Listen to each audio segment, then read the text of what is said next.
The winter morning in Florence, 1513, found Niccolo Machiavelli in his small farmhouse. Banished from the city he had served for 14 years. Stripped of position, tortured on the rack for a crime he didn't commit, he had every reason to collapse into bitterness and despair. Yet in this moment of absolute devastation, he discovered something that would echo through centuries. The man who learns to destroy his own weakness becomes impervious to the weapons others use against him. Most people spend their lives as hostages to their emotions, prisoners to what others think, slaves to circumstances beyond their control. They wake each day and immediately check their chains. The approval they need, the validation they crave, the security they cannot live without. These invisible bonds determine every decision, every word, every action. They are free men and women who have voluntarily walked into cages of their own construction. Machiavelli understood something profound in his exile. The world had taken everything from him. His position, his reputation, his livelihood, his dignity. But there remained one thing. No torture, no exile, no loss could touch. His ability to choose his response. In that untouchable space between stimulus and reaction lived absolute freedom. The question wasn't whether life would strike him down. It was whether he would remain standing when it did. This is not a philosophy of callousness or sociopathy. This is not about becoming cold or unfeeling. This is about understanding that your emotional reactions are not facts but choices. And like all choices, they can be controlled, refined, and weaponized for your benefit rather than your destruction. The art of not caring is not the absence of emotion. It is the mastery of it. Consider the nature of human suffering. A man loses his job and believes he is destroyed. Another man loses the same job and sees opportunity. The external circumstance is identical. The internal response creates two entirely different realities. The first man has made himself vulnerable to forces beyond his control. The second has recognized that his value, his capability, his future exists independent of any single employer's decision. One is a victim, the other is free. The weak self is that part of you that needs constant validation, that crumbles when criticized, that cannot bear uncertainty, that must be liked and approved and accepted. It is the self that was constructed through childhood wounds, social conditioning, and the desperate need to belong. It is not your true self. It is a protective shell that has become a prison, and like all prisons, it must be destroyed from within. Every day presents 1,000 opportunities for emotional bondage. Someone cuts you off in traffic, and rage floods your system. A colleague takes credit for your work, and resentment poisons your thoughts. A romantic interest doesn't text back, and anxiety devours your peace. In each case, you have given your emotional state, your inner kingdom, over to external forces.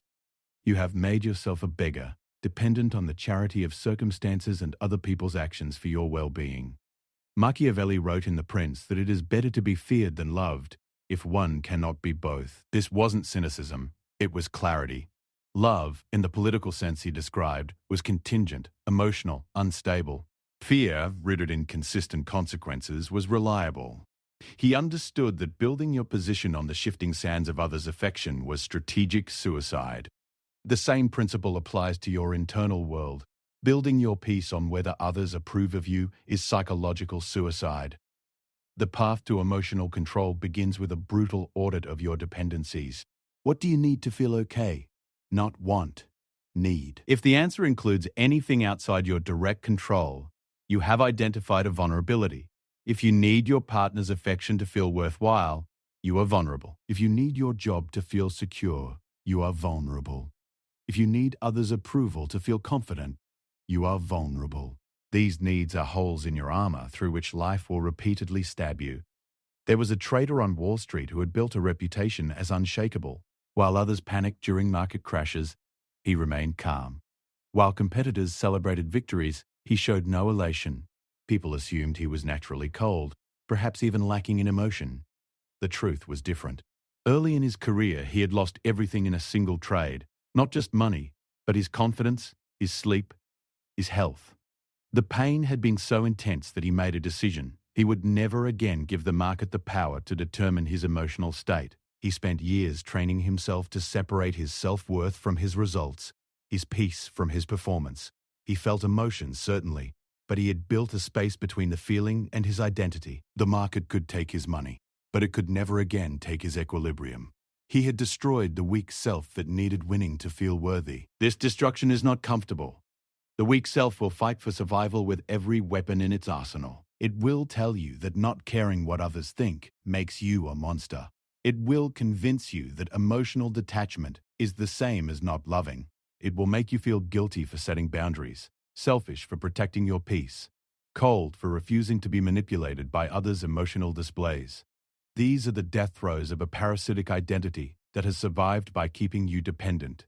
The art of not caring requires distinguishing between things that matter and things that don't. Stoic philosophy, which influenced Machiavelli's thinking, divided the world into two categories: things within your control and things outside it. Within your control, your thoughts, your responses, your actions, your character. Outside your control, other people's opinions, external events, outcomes, what has already happened. Peace comes from investing your emotional energy exclusively in the first category. A woman received a devastating performance review at work. Her manager criticized her work ethic, her intelligence, her potential. For 3 days, she didn't sleep. She replayed every word, dissected every criticism, imagined her career crumbling. Then something shifted. She asked herself a single question: is any of this criticism true? She examined each point honestly. Some criticisms had validity. She could improve her punctuality, her communication. But the attacks on her intelligence and potential, those said more about her manager's insecurity than her ability. She separated the useful feedback from the emotional manipulation. She destroyed the part of herself that needed her manager's approval to feel competent. She took what was useful, discarded what wasn't, and moved forward. 6 months later, she had a new job with a significant raise. The manager who had tried to destroy her confidence had unwittingly forced her to build something stronger. Self-validation. The man who destroys his weak self understands that most of what people say and do has nothing to do with him. That angry email from a client, it's about their stress, their fear, their inadequacy. That criticism from a family member, it's about their unfulfilled dreams, their regrets, their need for control. That rejection from a potential partner, it's about their preferences, their history, their current capacity, none of which are judgments of your value. When you understand that everyone is primarily concerned with their own internal drama, you stop taking their external expressions personally. This realization is simultaneously humbling and liberating. Humbling because you're not as important to others' thoughts as you imagined. Liberating because their thoughts about you are not as important as you feared. The spotlight you believe is constantly on you exists only in your mind. Most people are too consumed with their own insecurities to spend significant time judging yours. Machiavelli observed that men are generally ungrateful, fickle, false, cowardly, and covetous. This wasn't pessimism, it was data. He had spent his career watching princes who built their power on others' loyalty get betrayed the moment circumstances changed. The lesson isn't to hate humanity. It's to stop being surprised when people act according to their nature rather than your hopes. Expect nothing from others and you will never be disappointed. Expect the best from yourself and you will never be defeated. The second part of this transformation requires building new foundations. Destroying the weak self creates a vacuum that must be filled with something stronger. Nature abhors a vacuum, and psychology does too. If you merely remove your dependencies without replacing them with genuine strength, you will either revert to old patterns or develop new, equally destructive ones. The foundation of emotional invincibility is self-sufficiency, not the impossible standard of needing no one, but the realistic capability of being complete within yourself. You can enjoy relationships without needing them to define you. You can appreciate success without requiring it to validate you. You can experience loss without having it destroy you. This self-sufficiency comes from knowing who you are independent of circumstances, achievements, or others' perceptions. There was a CEO who built a billion-dollar company. For 20 years, his identity was completely merged with his business. He was his company. His company was him. When he finally sold it, the money meant nothing compared to the existential crisis that followed. Who was he without his title? What was he without his company? He had destroyed external competitors but never confronted his internal dependence. His weak self had never been eliminated. It had merely been fed and satisfied. When that food source disappeared, he discovered he had built an empire on sand. Contrast this with another entrepreneur who also sold her company for a substantial sum. She had spent years before the sale cultivating interests, relationships, and self-knowledge independent of her business identity. She had asked herself regularly, "If I lost everything tomorrow, who would I be?" She had built her identity on her character, her integrity, her curiosity, her capacity for growth rather than her accomplishments. When she sold the company, it was merely a change in activity, not a change in self. She remained whole because she had never made herself contingent on external validation. Self-sufficiency emerges from competence. Emotional control is easier when you know you can handle whatever comes. If you can lose your job and find another, losing your job isn't catastrophic. If you can end a relationship and rebuild your life, the relationship doesn't have ultimate power over you. If you can fail publicly and recover privately, public opinion cannot devastate you. Competence in multiple domains, professional skills, financial management, emotional regulation, physical fitness, social connection, creates resilience. Each skill is another column supporting your internal structure. Remove one, and the building still stands. Machiavelli advised that a prince should always be studying war, even in peacetime, so that in adversity he would be prepared. The same applies to emotional control. You don't wait until crisis strikes to develop resilience. You train in peace so you can respond in war. This means deliberately exposing yourself to discomfort, practicing rejection, experiencing controlled failure, sitting with uncertainty. Each exposure is a rehearsal. Each rehearsal reduces the power of the actual event. A young man terrified of public speaking began a practice. Every day he would intentionally do something mildly embarrassing in public, wear mismatched shoes, sing quietly on the subway, ask for unreasonable discounts, nothing illegal or harmful, just activities that generated social discomfort. Initially, each act generated intense anxiety, but repetition dulled the edge. After weeks, he noticed something remarkable. His baseline anxiety had decreased dramatically. By repeatedly triggering his fear response in controlled settings, he had trained his nervous system that social disapproval wasn't dangerous. When he finally gave his first public presentation, the fear was still present, but it no longer controlled him. He had destroyed the part of himself that needed everyone's approval by proving to his nervous system that disapproval wouldn't kill him. The art of not caring also requires understanding the economics of attention. Your attention is your most valuable resource. Where you direct it determines your experience of reality. The weak self constantly directs attention outward, to what others think, to what might go wrong, to what you lack. This creates a permanent state of deficit and dependency. The strong self directs attention deliberately to what you can control, to what you're building, to who you're becoming. Every moment you spend worrying about others' opinions is a moment stolen from developing actual competence. Every hour spent nursing resentment is an hour not invested in moving forward. Every day consumed by anxiety about future possibilities is a day not spent creating present reality. The weak self wastes your most precious resource on things that don't matter. The strong self treats attention like money, investing it only where it generates returns. Consider the nature of resentment. Someone wrongs you, and you replay the event endlessly. You imagine what you should have said, what you'll say next time, how you'll get even. Meanwhile, the person who wronged you has moved on entirely. You are punishing yourself for their actions. You are giving them free rent in your mind, allowing them to damage you repeatedly with a single act. Machiavelli understood that revenge was sometimes necessary in politics, but it had to be swift, decisive, and complete. Nursing grudges was strategically stupid because it damaged you far more than your enemy. The practice of letting go is not about pretending wrongs didn't happen or that you weren't hurt. It's about refusing to give the past continued power over your present. Someone betrayed you. That's data about them, not a life sentence for you. Someone rejected you. That's information about compatibility, not a verdict on your worth. Something terrible happened. That's a fact to be integrated, not an identity to be adopted. A man's business partner embezzled money and destroyed their company. The legal battle took 3 years and cost him everything: his savings, his marriage, his health. When it finally ended with a guilty verdict, people expected him to be relieved, even celebratory. Instead, he felt empty. He had won the case, but lost 3 years of his life to anger and obsession.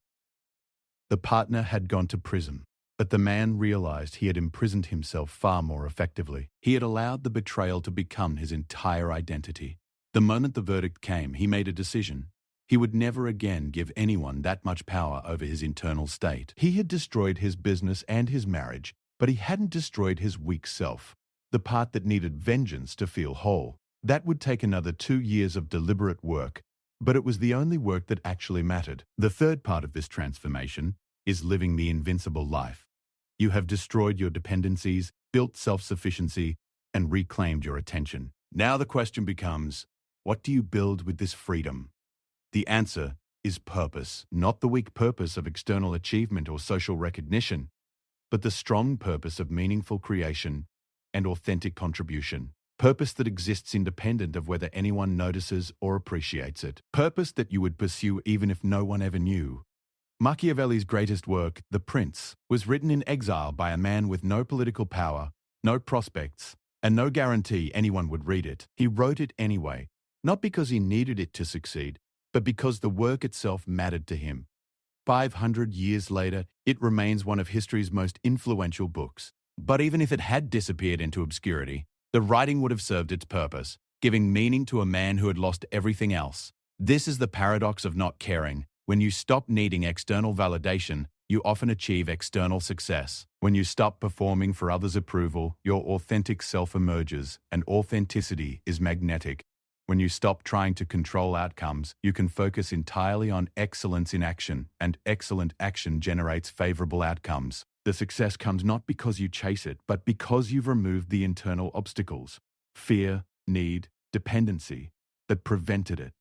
An artist spent 15 years trying to create what galleries wanted, what critics would praise, what buyers would purchase. Every piece was calculated to please external judges. None of it succeeded. Bitter and broke, she decided to quit. But before she did, she made herself a promise. She would spend 1 year creating exactly what she wanted, with no thought to commercial viability. If it failed, she'd walk away from art entirely. That year, she produced work more honest, more raw, more alive than anything she'd ever made. It terrified her because it revealed so much. And it succeeded beyond anything she'd created while trying to succeed. The work resonated because it was real. By destroying the part of herself that needed approval, she had finally created something worth approving. The invincible life is not a life without emotion or connection. It is a life where your core remains untouched by external chaos. You can love deeply without losing yourself. You can pursue excellence without being destroyed by failure. You can engage fully while remaining internally free. This is not detachment. It is proper attachment. Attached to your principles, not your preferences. Attached to your character, not your circumstances. Attached to your purpose, not your position. People who have achieved this state describe similar experiences. They still feel disappointment, but it doesn't devastate them. They still experience criticism, but it doesn't define them. They still face uncertainty, but it doesn't paralyze them. The emotions arise, are acknowledged, and pass through without creating internal damage. Like a building designed to flex in an earthquake, they bend without breaking. A soldier who served in multiple combat deployments described his psychological evolution. The first deployment, every danger felt existential. Every mortar round sent his heart racing. Every patrol generated consuming fear. By the third deployment, something had changed. The dangers hadn't decreased, if anything, they had intensified. But his relationship to fear had transformed. Fear arose as useful information. Be alert, take cover, stay sharp, but it no longer controlled him. He had faced his death so many times that he had destroyed the part of himself that needed guaranteed survival. What remained was present moment competence and acceptance of outcomes beyond his control. He became, paradoxically, both more effective and more peaceful. This doesn't mean becoming reckless or fatalistic. It means understanding that most of what we fear is not death, but ego death. The death of our self-image, our status, our comfort. We avoid necessary risks not because they're genuinely dangerous, but because they might reveal us as less than we pretend to be. The strong self has already accepted its limitations, weaknesses, and mortality. Nothing you can reveal can devastate someone who has already embraced their full reality. Machiavelli wrote that fortuna, fortune or fate, controls about half of our actions, leaving the other half to us. Many people focus on trying to control the half that belongs to fortune, exhausting themselves trying to force outcomes, manipulate others, and guarantee results. This is the weak self strategy, And it always fails because you cannot control what isn't yours to control. The strong self focuses exclusively on its half: thoughts, responses, actions, character. This half, properly managed, is sufficient for any outcome you can legitimately achieve. The practice becomes daily. Each morning presents new opportunities for emotional bondage or emotional freedom. Someone will criticize you. Will you internalize it or evaluate it? Something won't go as planned. Will you collapse or adapt? You'll face uncertainty. Will you paralyze or proceed? Each moment is a choice. Feed the weak self or strengthen the strong one. A teacher developed a simple practice. Whenever someone criticized her, she would pause and ask 3 questions. Is this criticism accurate? Is this person qualified to make this judgment? Does this feedback help me improve? If the answers were yes, yes, yes, she would thank them and implement the feedback. If any answer was no, she would thank them and discard the feedback. This simple filter protected her from internalizing toxic criticism while remaining open to genuine growth. She had destroyed the part of herself that needed everyone to approve while preserving the part that wanted to improve. The art of not caring extends to your own thoughts. Your mind will generate countless thoughts that don't serve you. Anxieties, resentments, self-criticisms, catastrophic predictions. The weak self believes every thought and reacts to each one. The strong self observes thoughts as mental weather, sometimes stormy, sometimes calm, always passing. You are not your thoughts any more than the sky is the clouds that pass through it. A man prone to anxiety discovered this through meditation. At first, his racing thoughts felt like facts. Something terrible is going to happen. I'm not good enough. Everyone thinks I'm a fraud. These thoughts generated intense physical responses: rapid heartbeat, shallow breathing, cold sweats. Then he learned to add a simple prefix to each thought. I'm having the thought that. This small change created enormous distance. I'm having the thought that something terrible is going to happen is different from something terrible is going to happen. The first is an observation of mental activity. The second is a belief in mental content. One empowers you, the other imprisons you. He had begun destroying the part of himself that identified with every passing thought. The ultimate freedom is choosing your own meaning. Life will serve you experiences, some pleasant, some painful, most mixed. The weak self lets circumstances dictate meaning. I got rejected, therefore I'm unlovable. I failed, therefore I'm incompetent.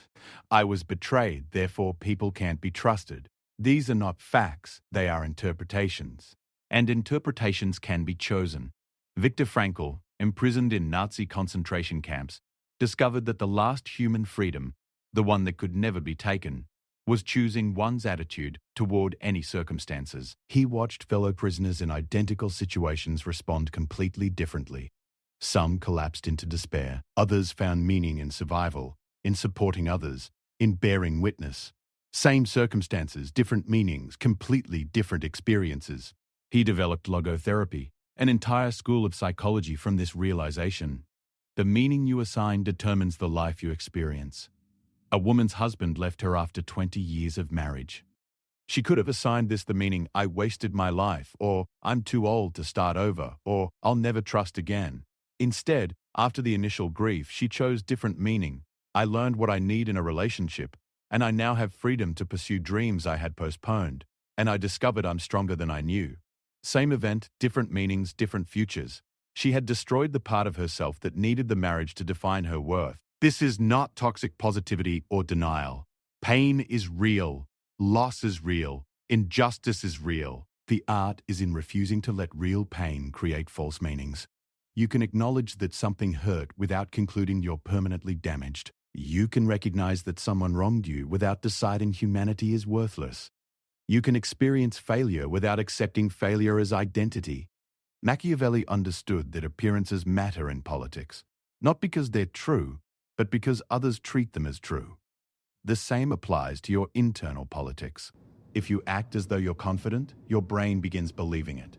If you behave as though you're resilient, you develop resilience. If you carry yourself as someone of value, you internalize that value.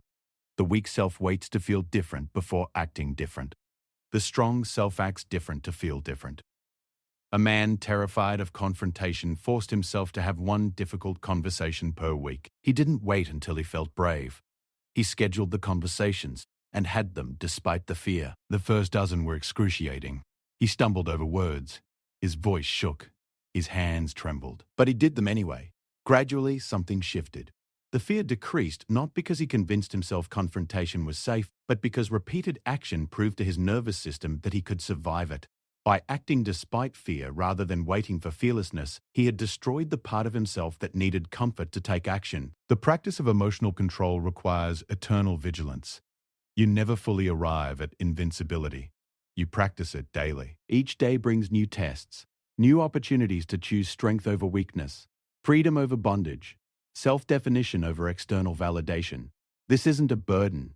It's the cost of consciousness. Animals are slaves to instinct. Most humans are slaves to conditioning. The few who achieve mastery do so through deliberate daily choice. The irony is that those who care least about external validation often gain the most external success. When you stop performing for approval, you free enormous energy for actual performance. When you stop needing to be right, you become free to discover what's true. When you stop defending your ego, you can actually improve your competence. The less you need from others, the more they often want to give you. A negotiator developed a reputation for getting impossible deals done. His secret wasn't complicated. He genuinely didn't need any particular deal to succeed. He would walk away from anything that didn't meet his standards because his self-worth wasn't tied to closing every negotiation. This detachment gave him enormous power. Counterparts could sense he wasn't desperate, wasn't performing, wasn't bluffing. If they wanted the deal, they had to meet his terms. His willingness to walk away, rooted in destroyed neediness, made walking away unnecessary. He rarely had to. Consider the difference between the weak self's approach to conflict and the strong self's. The weak self enters conflict from a defensive position. I need to protect my ego, prove I'm right, make them admit they're wrong. Every criticism is a threat, every disagreement a war, every loss a catastrophe. The strong self enters conflict from curiosity. What can I learn here? Where might I be wrong? What solution serves both parties? Criticism becomes information.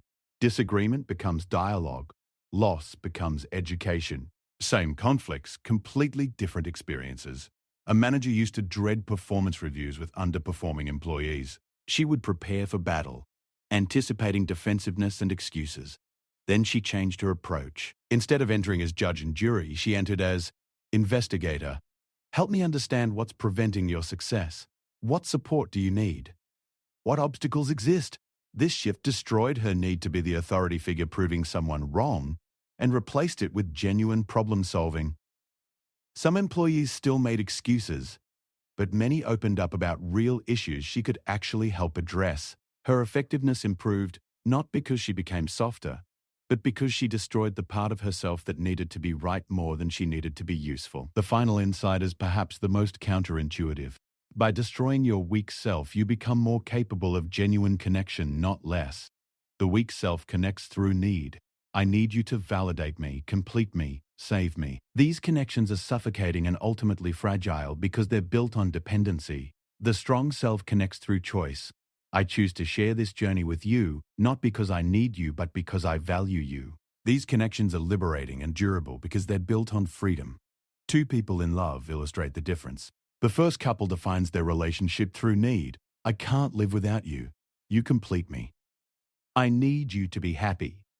This sounds romantic until you realize it's a prison for both parties. Any threat to the relationship threatens both identities. Jealousy, possessiveness, and control become inevitable because so much rides on the continuation of the relationship. The relationship becomes a cage both parties are afraid to leave. The second couple defines their relationship through choice. I am whole independently, and I choose to share my life with you. I want your happiness, even if it doesn't include me. I'm here because I genuinely want to be, not because I need to be. This sounds less romantic until you realize it's the only foundation for authentic intimacy. Because neither party needs the other for completion, they're free to be fully themselves.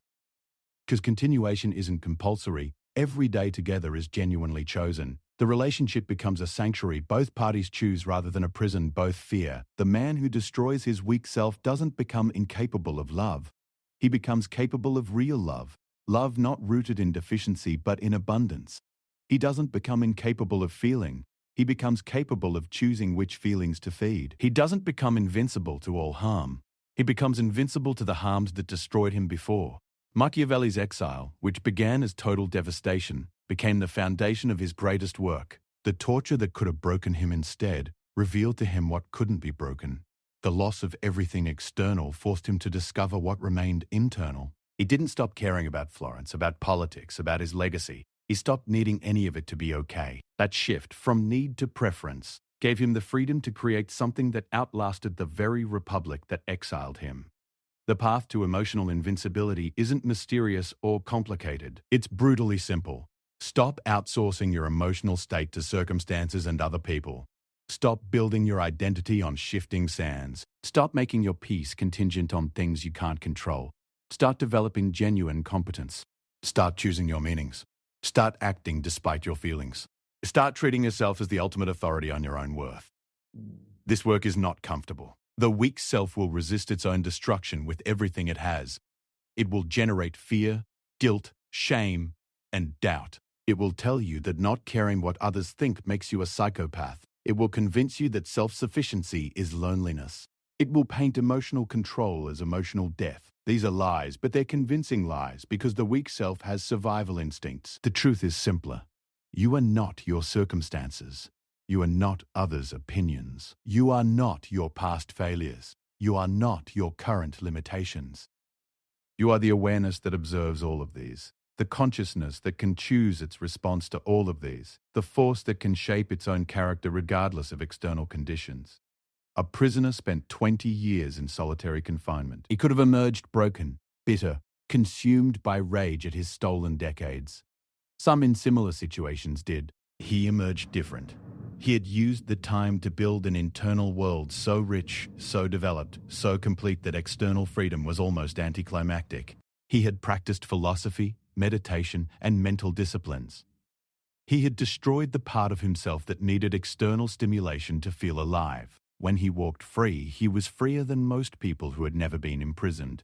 His physical chains had been removed, but he had removed chains most people never even recognized they're wearing. This is the ultimate test. If everything were taken from you, position, possessions, people, health, what would remain? If your answer is nothing, your life is built on sand. If your answer is me, my character, my ability to choose my response, you have built on rock. Everything else is decoration. Some decorations are beautiful and worth pursuing, but decorating an unstable foundation is building a beautiful house on a cliff that's actively eroding. The practice begins now, not someday when you're ready. You'll never feel ready to destroy parts of yourself, even weak parts. The decision must come before the feeling. Choose to stop checking for approval on social media now. Choose to stop defending yourself when criticized unjustly now. Choose to sit with discomfort rather than immediately medicating it now. Each small choice is a brick in your new foundation. A student of this practice described his progress. At first, I had to consciously choose not to react to every trigger. Someone would criticize me and I'd feel the old rush of defensiveness, but I'd force myself to pause, breathe, and choose a different response. It was exhausting. After months, the pause became natural. After years, I found myself naturally responding from strength rather than having to override my weakness. The weak self hadn't disappeared entirely, but it had been so thoroughly starved of attention and energy that it rarely spoke up anymore. And when it did, I recognized its voice immediately and could dismiss it with something like amused affection. Oh, there you are again, still trying to convince me I need others' approval to have value. The strong self had become my default, not my aspiration. This is the goal, not the elimination of all vulnerability or emotion, but the development of a core that remains stable regardless of external conditions. You feel joy when good things happen, certainly. You feel sadness when you experience loss. You feel anger when injustice occurs. But none of these emotions can shake your foundation, because your foundation isn't built on needing joy, avoiding sadness, or requiring justice. It's built on something simpler, the knowledge that you can handle whatever comes, choose your response to it, and extract meaning from it. The ancient Stoics had a practice: regularly imagine losing everything you value. Not as pessimism, but as preparation. By mentally rehearsing loss, they reduced its power. They weren't trying to prevent attachment, but to prevent dependency. Love your family, certainly, but know you could survive their loss. Enjoy your success, definitely, but know you could rebuild from failure. Value your reputation, sure, but know you could live without it. Each rehearsal is inoculation against devastation. A wealthy entrepreneur practiced this religiously. Once a month, he would spend a day living as if he'd lost everything. Eating simple food, wearing old clothes, sleeping on the floor. Not as penance, but as practice. He wanted his nervous system to know, viscerally, that poverty wasn't death, that losing his wealth wouldn't destroy him, that his identity existed independent of his bank account. When the market crashed and he did lose most of his wealth, the blow was real but not devastating. He had rehearsed this moment hundreds of times. He knew he could survive it because he had, in a sense, already survived it. He had destroyed the part of himself that needed wealth to feel whole. Machiavelli's guide to emotional control ultimately rests on a simple foundation. Your weak self is a liability that others will exploit, that circumstances will batter, that life will eventually destroy. Your strong self is an asset that can't be taken, can't be broken, can't be diminished by anything external. Every day you choose which self to feed. Every interaction is an opportunity to practice strength or rehearse weakness. Every setback is a chance to demonstrate resilience or confirm fragility. The man who destroys his weak self doesn't become invulnerable to all harm. He becomes vulnerable only to things worth being vulnerable to. Genuine love, authentic purpose, real growth. He becomes invulnerable to the thousands of petty weapons wielded daily. Criticism, rejection, judgment, opinion, circumstances beyond his control. These weapons still fly, but they find no purchase because the target they seek, the weak self that needs external validation, no longer exists. In his farmhouse exile, Machiavelli wrote some of history's most influential words precisely because he had been stripped of everything that usually makes words powerful: position, audience, influence, resources. All he had was his mind, his experience, and his refusal to let external devastation create internal defeat. He transformed his greatest loss into his greatest legacy by destroying the part of himself that needed current success to continue working. 5 centuries later, his words remain because they came from genuine strength, not performed strength. They came from a man who had been broken externally and rebuilt himself internally. They came from someone who had discovered what very few discover, that the ultimate power isn't controlling others or circumstances, but controlling yourself. This is the art of not caring deeply about your character while being detached from your circumstances. Caring intensely about your purpose while being indifferent to others' opinions about it. Caring genuinely about others while not needing anything from them to feel whole. It's not the absence of care, but the presence of discernment about what deserves your care. Every morning you wake with a choice. You can spend the day as a hostage to others' opinions, to circumstances, to your own weaknesses, or you can spend it as a free person, directing your attention deliberately, choosing your responses consciously, building something that can't be taken. The weak self wants you to wait until conditions are perfect, until you feel ready, until others approve. The strong self knows that waiting is just another form of bondage. The destruction of your weak self begins with a single decision.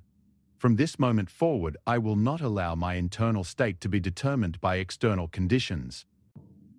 Things will still hurt, losses will still sting, criticism will still register, but none of it will define me, control me, or devastate me.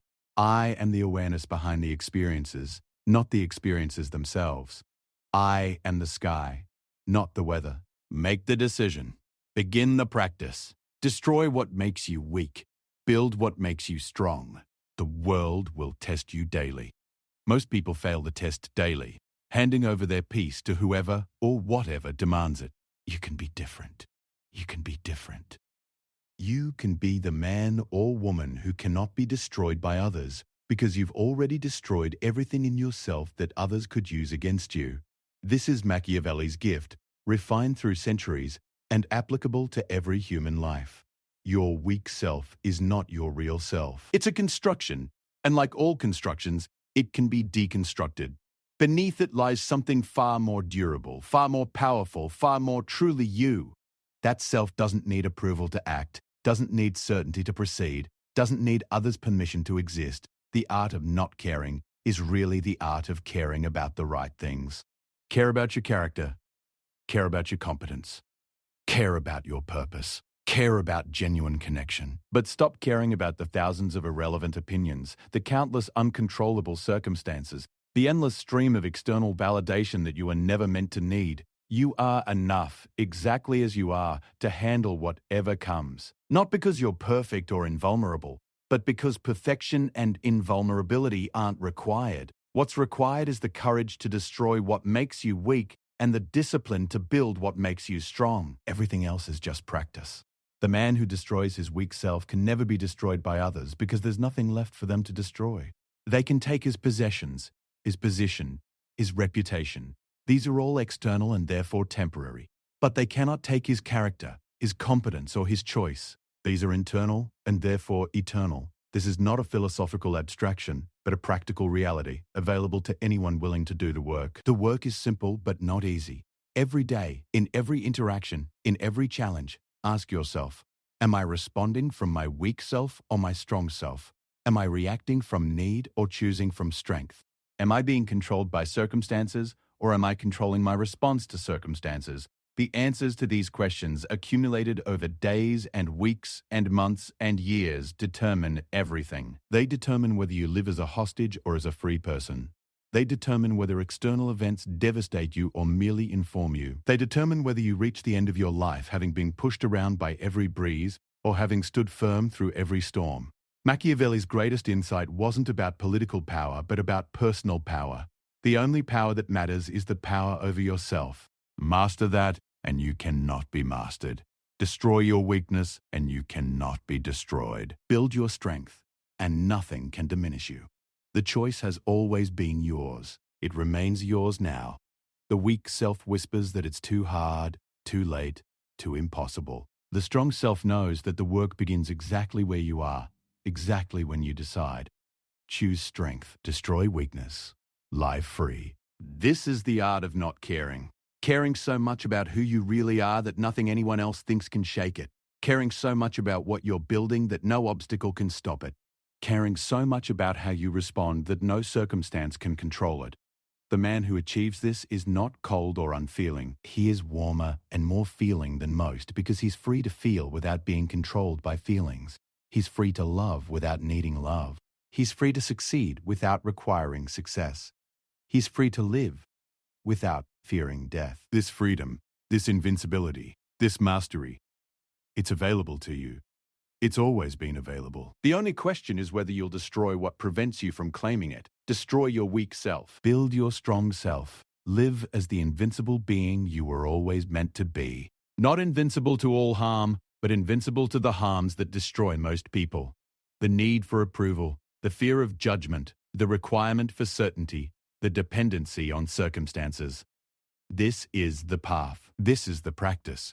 This is the art, not of not caring, but of caring rightly, strongly, freely. The rest is just details, and the details will take care of themselves when the foundation is solid. You already know what needs to be destroyed. You already know what needs to be built. The knowing has never been the problem. The doing has always been the solution. Begin now. Begin today. Begin with the next decision, the next response, the next choice between weakness and strength. The weak self dies hard, but it dies. The strong self builds slowly, but it builds. The invincible life begins not someday, but this moment. Not somewhere, but exactly where you stand. This is Machiavelli's final lesson. You already have everything you need. You've always had it. Now use it.